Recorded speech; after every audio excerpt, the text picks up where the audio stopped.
Orang saleh, Bapak Ibu sekalian, kisah berhubungan dengan keluh kesah kepada Allah.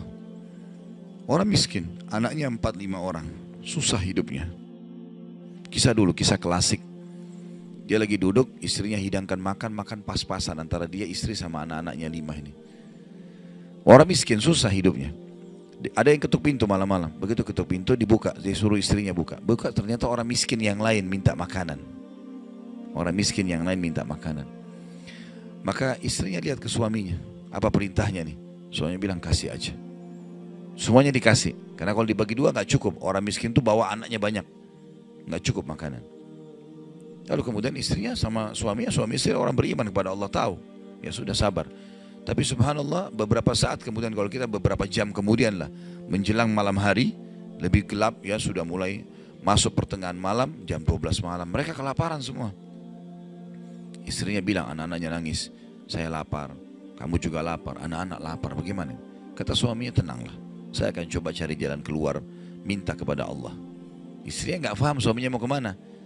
Dia pakai bajunya, baju keluar, kemudian dia keluar pergi ke masjid dekat rumahnya. Malam hari, jam 2 malam. Dia keluar, dia masuk di masjid, lalu dia sholat tahajud. Dan ini sifat orang beriman. Berkeluh kesah sama Allah itu jangan cuma hal yang besar, dari hal yang kecil. Manja sama Allah itu baik. Ngeluh terus, minta terus sama Allah. Allah suka hambanya yang tamak dengan rahmat Allah. Tamak dengan rahmat Allah. Sudah sehat, minta ditambah kesehatan. Sudah kaya, minta ditambah kekayaan. Selalu minta tamak dengan rahmat Allah.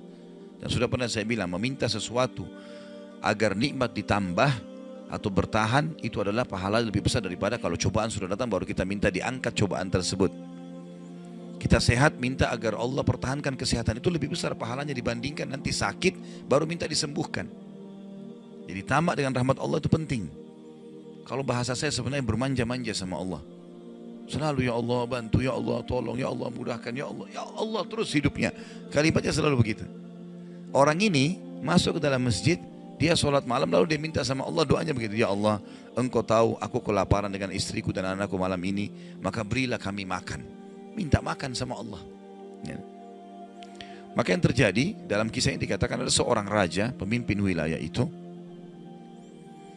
sudah 1 minggu mau taubat. Sudah seminggu mau taubat. Dia tidak tahu harus kemana. Pada malam itu, di mana orang soleh yang miskin ini sedang ibadah, minta tolong kepada Allah dikasih makan. Raja ini gelisah, dia keluar lalu dia bawa 1 kantong uang emasnya. Dia bawa juga sekantong makanan yang terbaik yang dia punya di istananya. Kemudian dia bilang, ya Allah, sebagai bentuk taubatku kepadamu, saya akan berikan ini kepada hambamu yang engkau tunjuk. Ya. Lalu kemudian sebagai bentuk juga, saya tidak memilih kecuali engkau yang memilih Allah, saya tidak akan pegang tali kekangan kuda ini, saya biarkan dia jalan kemana. Akhirnya orang raja ini naik di atas kudanya, dia bawa itu kemudian jalan kudanya, kudanya mampir di masjid yang ada orang soleh itu. Dia bilang, saya tidak tahu kenapa kuda ini mampir di masjid. Lalu saya turun, saya temukan dalam masjid. Waktu zaman dulu gak ada lampu, gak ada penerangan. Cuma dia dengar suara, gelap di masjid. Dia masuk, temukan ada orang ini lagi berkeluh kesah sama Allah. Minta, ya Allah, saya sama istri saya kelaparan sama anak-anak, berilah kami makan. Gitu kan. Maka dia bilang, raja ini pun setelah orang itu berdoa, sholat, lalu dipanggil. Dia bilang, saya seorang raja di sini, saya raja di sini, saya sadar bertobat kepada Allah dan saya dengar doamu. Tadi kau minta makanan, maka ini saya kasih. Ini harta saya yang saya niat sedekahkan dengan makanan. Ambillah. Dan kalau kau punya masalah lagi, datang ke istana saya, kapan saja. Kira-kira saya mau tanya, Bapak Ibu sekalian, kita jujur menjawab. Kalau seandainya kita di posisi orang ini, kita sudah dapat solusi. Kalau kita sekarang mungkin ada orang kasih kartu nama, nih ya, butuh apa saja telepon saya. Misal presiden, tidak usah presiden, terlalu tinggi lah. Misal seseorang kita temui orang kaya, ada masalah apa saya telepon ke saya akan bantu. Saya yakin umumnya orang meninggalkan Allah pada saat itu. Sudah selesai, dia pikir orang ini sudah bantu, sudah selesai. Tiap hari telepon orang itu, telepon dikasih bantuan. Perhatikan orang soleh ini apa yang dia bilang. Waktu raja itu bilang, kalau ada keperluan apapun datang ke istana saya. Dia bilang, saya demi Allah tidak akan datang kepada anda kalau saya punya masalah. Tapi saya akan datang kepada Allah, Tuhan saya dan Tuhan anda yang telah mengutus anda datang kepada saya malam ini membawa makanan. Justru kalau ada sudah solusi dari Allah, makin dekat sama Allah. Jangan sudah dikasih lupa ini. Ini poin penting bagaimana kita jaga berkeluh kesah kepada Allah.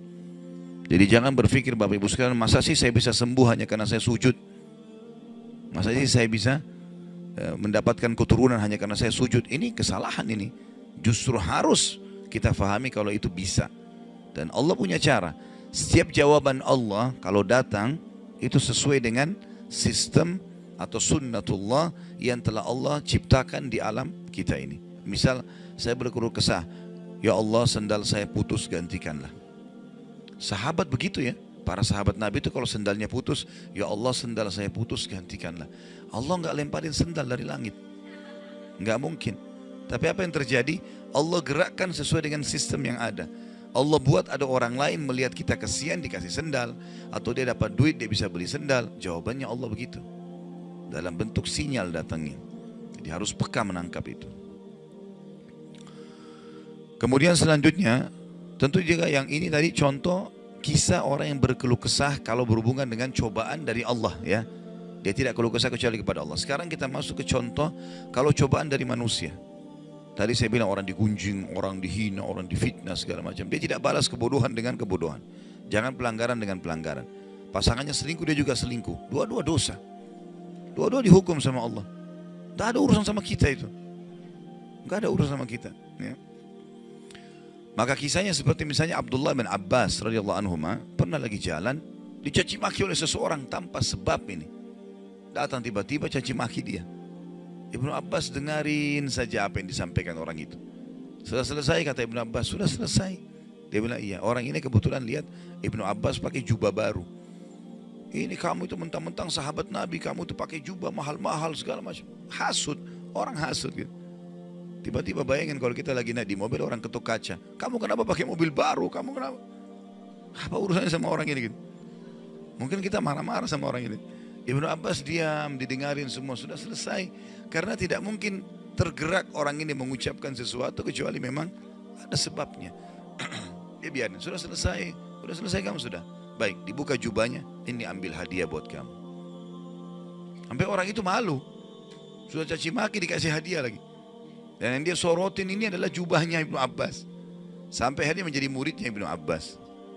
Nah, bisa nggak kira-kira kalau orang ketuk kaca mobil, kenapa pakai mobil baru? Ambil deh mobilnya.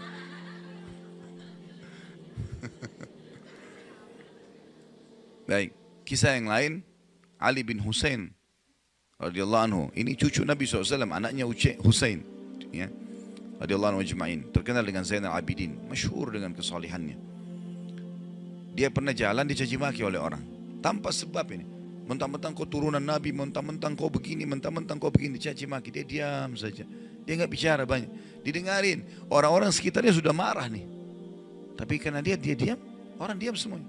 Sampai udah selesai dia bilang, wahai saudaraku, kalau seandainya kamu tahu lebih banyak tentang aku, mungkin kau akan lebih banyak cerita tentang keburukan. Saya ini banyak dengan keburukan, gitu kan? Kemudian dia bilang sama orang di sekitarnya, pegang uang, ada bawa duit, kasih orang ini 1000 dirham dan tunjukkan alamat kita. Siapa tahu dia punya hajat. Orang itu jadi tambah malu gitu. Ya. Karena perilaku akhlak yang mulia dan ini yang Islam ajarkan kepada kita. Pada saat kita kepancing emosi, kontrol, tenang, jangan dibalas. Gak ada gunanya itu, gak ada manfaatnya. Hanya akan merusak kejiwaan kita. Kata-kata jadi kasar, hidup kita jadi tidak tenang. Ya. Tapi kalau kita gunakan teori syar'i ini, kita akan tenang. Tetap bisa makan, tetap bisa tidur, tetap bisa segala-galanya. Baik, kita berdoa kepada Allah SWT, semoga majelis kita diberkahi olehnya dan dijadikan sebagai tambahan amal kita pada hari kiamat. Dan semoga saja seluruh amal yang pernah kita kerjakan, yang akan kita kerjakan sampai ajal menjelang datang diterima dengan kemahamurahannya. Dan semoga semua dosa yang pernah kita kerjakan sekecil sampai sebesar apapun diganti dengan kemahamurahan Sang Pencipta menjadi pahala. Dan kita mendoakan Indonesia untuk selalu makmur, damai, tentram, dan seluruh muslimin bersatu di bawah bendera tauhid la ilaha illallah Muhammad Rasulullah, kembali dalam segala ibadah mereka kepada Al-Quran dan Sunnah. Dan semoga Allah juga memberikan pemimpin-pemimpin yang muslim yang adil kembali kepada Al-Quran dan Sunnah. Dan juga semoga Indonesia menjadi contoh bagi negara-negara yang lain.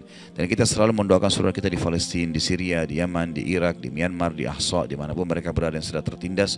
Semoga Allah ikhlaskan niat mereka, terima para syuhada mereka, mulakan Islam di tangan mereka dan tangan kita semua. Dan semoga Allah partisipasikan kita bersama mereka di pahala baik dengan doa, dengan harta dan juga dengan jiwa kita. Dan semoga Allah dengan kemahamurahannya menyatukan kita semua di surga firdausnya tanpa hisab, sebagaimana yang satukan kita di majelis ilmu yang mulia ini. Allahu alam, ini mungkin yang kita sampaikan, mudah-mudahan bermanfaat. Subhanakallahumma bihamdika asyhadu an la ilaha illa anta astaghfiruka wa atubu ilaik. Wassalamualaikum warahmatullahi wabarakatuh.